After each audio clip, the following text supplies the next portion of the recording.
Halo semuanya, saya Hana Nabila Sulistianing Tias, mahasiswa BINUS Online Learning jurusan Manajemen Bisnis dengan NIM 28025361101. Di video ini kita akan membahas bagaimana perusahaan Boeing menilai kinerja karyawannya, termasuk alat ukur yang digunakan dan bagaimana proses kerjanya secara detail. Boeing menggunakan pendekatan yang cukup umum namun komprehensif, yaitu penilaian 360 derajat. Alat ukur ini mengumpulkan umpan balik dari berbagai sumber, termasuk atasan langsung, rekan kerja, bawahan, dan juga penilaian diri sendiri. Tujuannya adalah untuk memberikan gambaran menyeluruh tentang perilaku kerja, kemampuan berkolaborasi, kepemimpinan, dan kontribusi individu terhadap tim dan perusahaan. Selain itu, Boeing tidak mengandalkan metrik kuantitatif secara ketat seperti KPI atau skor numerik.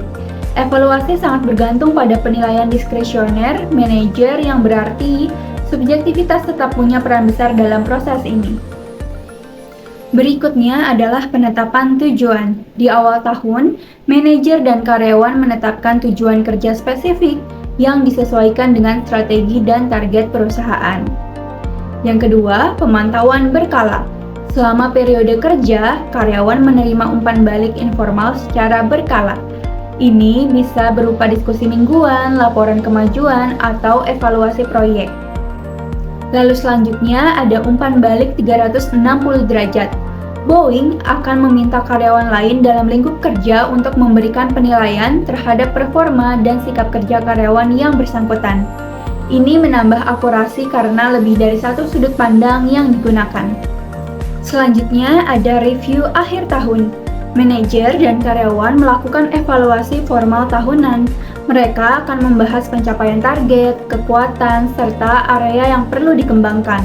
Meski tanpa skor angka, hasil penilaian ini berpengaruh langsung pada pengembangan karir, pelatihan, dan bonus. Selanjutnya ada penyesuaian bonus. Menyusul beberapa insiden keselamatan, Boeing kini menambahkan metrik keselamatan dan kualitas sebagai dasar penilaian yang menentukan bonus tahunan, terutama di divisi penerbangan komersial.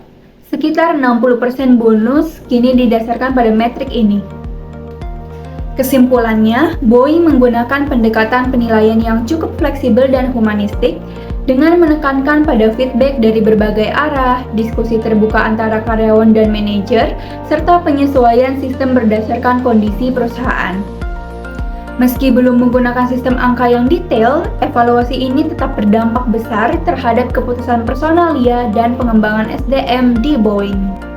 Demikian refleksi saya mengenai penilaian kinerja di Boeing. Semoga informasi ini bermanfaat dan dapat memberikan wawasan baru bagi kita semua. Terima kasih telah menyimak, sampai jumpa di video selanjutnya.